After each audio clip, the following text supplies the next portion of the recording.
Hello friends, आज हम बात करने वाले हैं यूनियन बजट 2025 के टॉप हाइलाइट्स के बारे में जो हाल ही में निर्मला सीतारमण ने पेश किया है। क्या आपके लिए टैक्स स्लैब में कुछ बदलाव हुआ है? क्या नए इन्वेस्टमेंट्स का मौका मिलने वाला है? चलिए जानते हैं, तो बने रहिए मेरे साथ इस वीडियो में और चलिए शुरू करते हैं।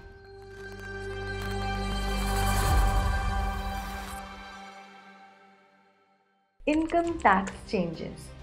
सबसे पहला बड़ा अनाउंसमेंट जो इनकम टैक्स को लेकर आया है वो है कि 12 लाख तक की इनकम पे कोई भी टैक्स नहीं लगेगा। ये मिडिल क्लास लोगों के लिए एक बहुत बड़ा रिलीफ है। पहले ये लिमिट 7 लाख थी, जिसे बढ़ाकर अब 12 लाख कर दिया गया है। इसके अलावा सीनियर सिटीजन्स के लिए भी टैक्स एग्जेम्पशंस बढ़ा दिए गए हैं। साथ ही गवर्नमेंट एक नई इनकम टैक्स बिल इंट्रोड्यूस कर रही है जो कंप्लायंस प्रोसेस को और भी आसान बना देगा। टैक्स फाइलिंग और रिफंड प्रोसेस और फास्ट ट्रैक होने वाला है। Infrastructure and economy. Infrastructure development पर भी बजट काफ़ी फोकस कर रहा है।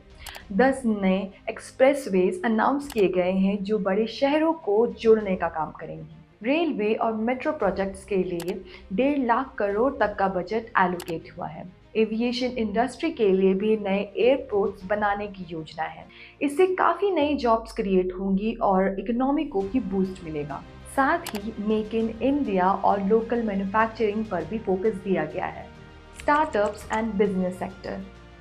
अगर आप स्टार्टअप फाउंडर या बिजनेस ओनर हैं तो ये बजट आपके लिए काफ़ी एक्साइटिंग होने वाला है। एमएसएमई और स्टार्टअप्स के लिए नए इंसेंटिव अनाउंस किए गए हैं जिसमें लोन इंटरेस्ट पर सब्सिडी मिलेगी और नए टैक्सेशन रूल्स और सिंपल किए जा रहे हैं। स्टार्टअप्स के लिए एक नया 50,000 करोड़ का फंड एलोकेट किया गया है जो नए एंटरप्रेन्योर्स को फंडिंग प्रोवाइड करेगा। ये फंडिंग स्पेशली एआई, टेक और ग्रीन एनर्जी के लिए ही रखा गया है। Farmers and rural development. किसानों के लिए सरकार ने नई स्कीम्स अनाउंस की हैं। एग्रीकल्चरल सब्सिडी और रूरल डेवलपमेंट के लिए एडिशनल 2 लाख करोड़ तक का फंड एलोकेट किया गया है। मिनिमम सपोर्ट प्राइस, जिसे हम एमएसपी के नाम से भी जानते हैं, उस पर भी 15% इंक्रीज किया गया है जिससे किसानों को उनकी फसल का सही दाम मिलेगा। साथ ही ऑर्गेनिक फार्मिंग और स्मार्ट इरिगेशन प्रोजेक्ट्स के लिए भी नए इनिशिएटिव्स लॉन्च किए गए हैं। Digital India and AI.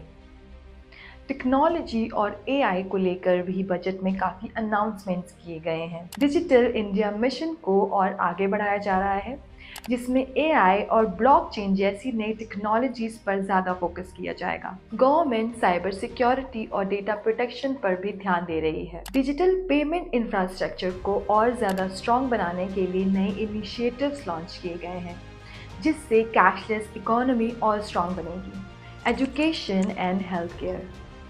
Education और हेल्थ केयर सेक्टर को भी काफ़ी पुश दिया गया है। 20 नए मेडिकल कॉलेजेस ओपन किए जा रहे हैं और एम्स की भी संख्या बढ़ाई जा रही है। साथ ही फ्री हेल्थ केयर स्कीम्स का भी स्कोप बढ़ाया गया है जिसमें पूर फैमिलीज को और भी ज़्यादा बेनिफिट्स मिलेंगे। एजुकेशन के लिए भी गवर्नमेंट ने डिजिटल लर्निंग मिशन लॉन्च किया है जिसमें ऑनलाइन एजुकेशन प्लेटफॉर्म को भी सपोर्ट दिया जाएगा। साथ ही स्टूडेंट लोन्स पर भी सब्सिडी दी जा रही है। तो दोस्तों, ये थी बजट 2025 के टॉप हाईलाइट। आपको ये बजट कैसा लगा? आपके हिसाब से कौन से सेक्टर में सबसे ज़्यादा बेनिफिट्स होने वाले हैं? हमें कमेंट सेक्शन में ज़रूर बताइए। अगर आपको ये वीडियो अच्छा लगा हो तो वीडियो को लाइक करिए, शेयर करिए और चैनल को सब्सक्राइब करके बेल आइकन दबा दीजिए। मिलते हैं नेक्स्ट वीडियो में, तब तक के लिए स्टे इन्वेस्टेड।